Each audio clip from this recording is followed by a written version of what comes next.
Hatches the Egg by Dr. Seuss, read by Rachel Perlman. Sighed Maisie, a lazy bird hatching an egg. I'm tired and I'm bored and I've got kinks in my leg from sitting, just sitting here day after day. It's work, how I hate it, I'd much rather play. I'd take a vacation, fly off for a rest, if only I could find someone to stay on my nest. If I could find someone, I'd fly away, free. Then Horton the elephant passed by her tree. Hello, called the lazy bird, smiling her best. You've nothing to do and I do need a rest. Would you like to sit on the egg in my nest? The elephant laughed. Why, of all silly things, I haven't feathers and I haven't wings. Me on your egg? Why, that doesn't make sense. Your egg is so small, ma'am, and I'm so immense. Tut-tut, answered Maisie. I know you're not small, but I'm sure you can do it. No trouble at all. Just sit on it softly. You're gentle and kind. Come, be a good fellow. I know you won't mind.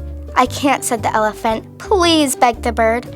I won't be gone long, sir. I give you my word. I'll hurry right back. Why, I'll never be missed.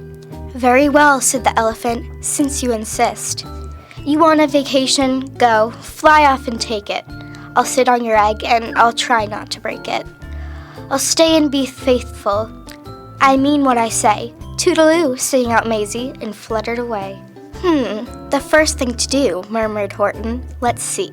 The first thing to do is to prop up this tree and make it much stronger. That has to be done. Before I get on it, I must weigh a ton.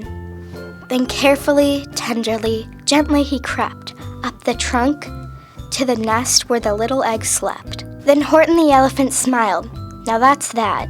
And he sat and he sat and he sat and he sat.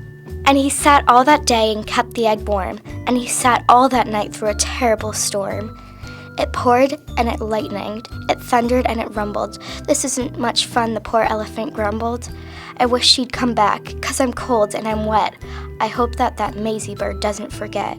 But Maisie by this time was far beyond reach, enjoying the sunshine way off in Palm Beach. And having such fun, such a wonderful rest, she decided she'd never go back to her nest. So Horton kept sitting there, day after day, and soon it was autumn, the leaves blew away. And then came winter, the snow and the sleet, and icicles hung from his trunk and his feet. But Horton kept sitting there, and said with a sneeze, I'll stay on this egg, and I won't let it freeze. I meant what I said, and I said what I meant, an elephant's faithful, 100%. So poor Horton sat there the whole winter through, and then came springtime with troubles anew. His friends gathered round and they shouted with glee, Look, Horton the elephant's up in a tree. They taunted, they teased him, they yelled, how absurd. Old Horton the elephant thinks he's a bird. Laughed and they laughed, then they all ran away, and Horton was lonely, he wanted to play. But he sat on the egg and continued to say, I meant what I said, and I said what I meant. An elephant's faithful 100%. No matter what happens, this egg must be tended. But poor Horton's troubles were far, far from ended. For a while Horton sat there so faithful, so kind, 3 hunters came sneaking up softly behind. He heard the men's footsteps, he turned with a start. 3 rifles were aiming right straight at his heart. Did he run? He did not. Horton stayed on that nest. He held his head high, and he threw out his chest. And he looked at the hunters, as much as to say, Shoot if you must, but I won't run away. I meant what I said, and I said what I meant. An elephant's faithful 100%.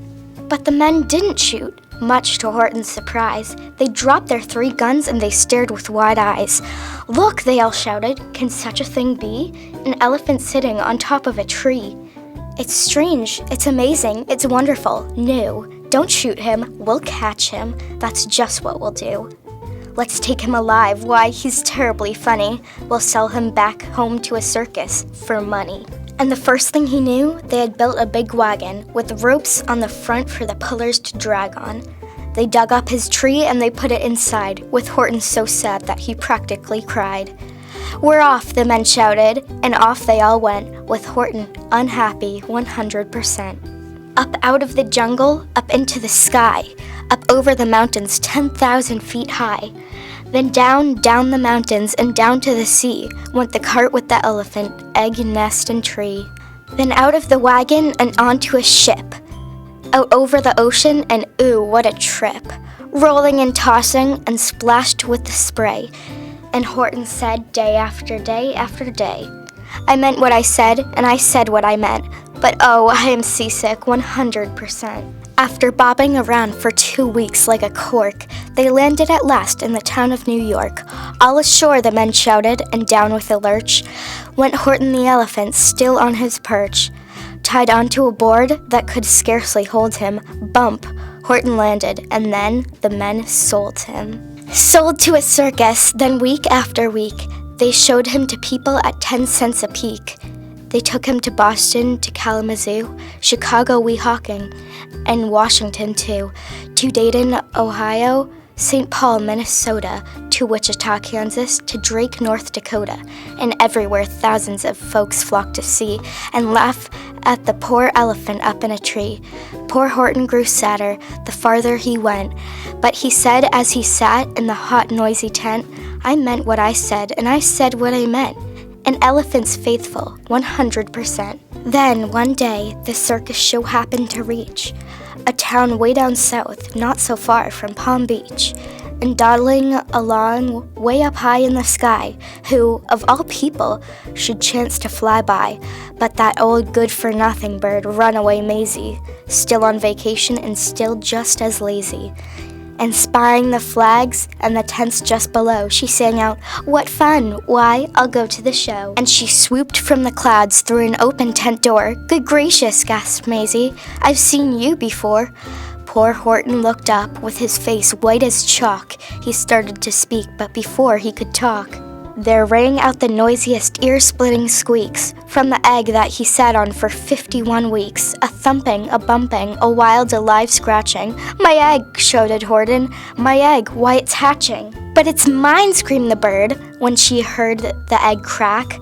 The work was all done, now she wanted it back. It's my egg, she sputtered. You stole it from me.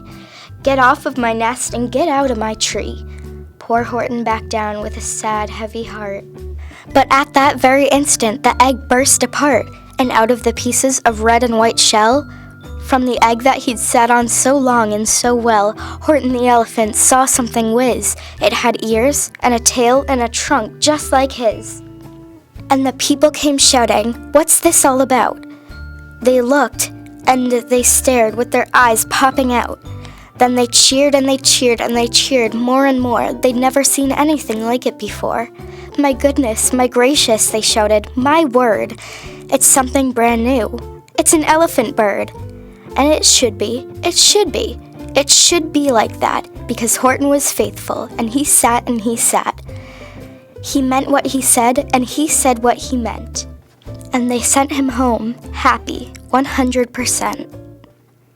This book, Horton Hatches the Egg, is one of my favorites. It's very imaginative, and I really recommend it. It has a great lesson to be faithful and believe in yourself. I recommend it to you and your friends. Hi, my name's Amanda, and I recommend this book, Go Dog Go, by Dr. Seuss.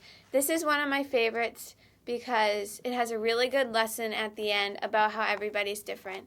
My favorite part is toward the end, and it says, a dog party, a big dog party. Big dogs, little dogs, red dogs, blue dogs, yellow dogs, green dogs, black dogs, and white dogs are all at a dog party. What a dog party. It's my favorite part because it shows you how everybody's different. And I say read this book and recommend it to your friends. Hi, my name's Jessie, and I recommend the book The Cat in the Hat Comes Back by Dr. Seuss. I recommend this book because it has a great lesson at the end that sometimes you need to have fun and lay back a little. My favorite part is this part where it says, the water ran out, and then I saw the ring, a ring in the tub, and oh boy, what a thing.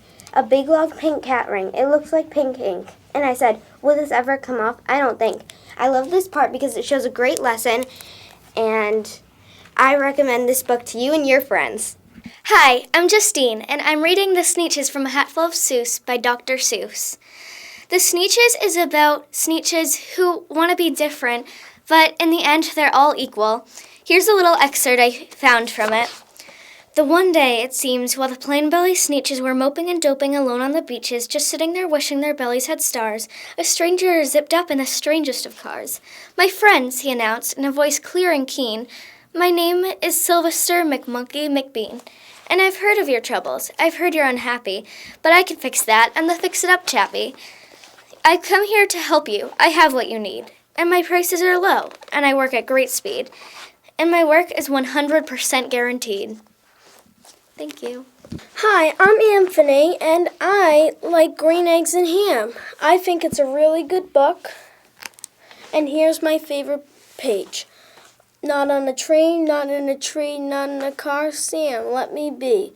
I would not, could not in a box, I could not, would not with a fox. I will not eat them with a mouse, I will not eat them in a house. I will not eat them here or there, I will not eat them everywhere. I do not eat green eggs and ham. I do not like them, Sam I am.